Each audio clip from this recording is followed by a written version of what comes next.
हिरपूर येथील 2 अल्पवयीन मुलांचा कमळगंगा नदीत बुडून मृत्यू। मूर्तिजापूर येथूनच जवळ असलेल्या हिरपूर गावातील 2 अल्पवयीन मुलांचा बुडून मृत्यू झाला आहे। हिरपूर गावाजवळून वाहत असलेल्या कमळगंगा नदीवर मोहम्मदपूर जवळील आज सायंकाळी 5:30 सुमारास सदर घटना घडली असून काही दिवसांपूर्वी या नदीच्या खोलीकरणाचे काम केले होते। शेख आयान शेख आदिक वय 17 वर्ष व मोहम्मद आमिर मोहम्मद मुजम्मिल वय 14 वर्ष हे दोघेही हिरपूर येथील रहिवासी असून ते दोघेही नदीवर पोहण्यासाठी गेले होते।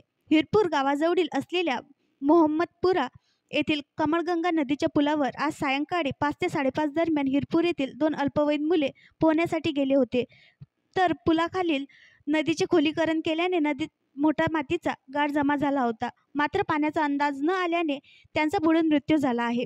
तर गावातील गावकऱ्यांनी दोन्ही मुलांचे मृतदेह बाहेर काढून शवविच्छेदनासाठी मूर्तिजापूर येथे सामान्य रुग्णालयात आणले आहेत। आणखी नवीन व्हिडिओ पाहण्यासाठी आमच्या देशमुख एक्सप्रेस न्यूज चॅनलला सबस्क्राईब करा, लाईक करा आणि शेअर करा।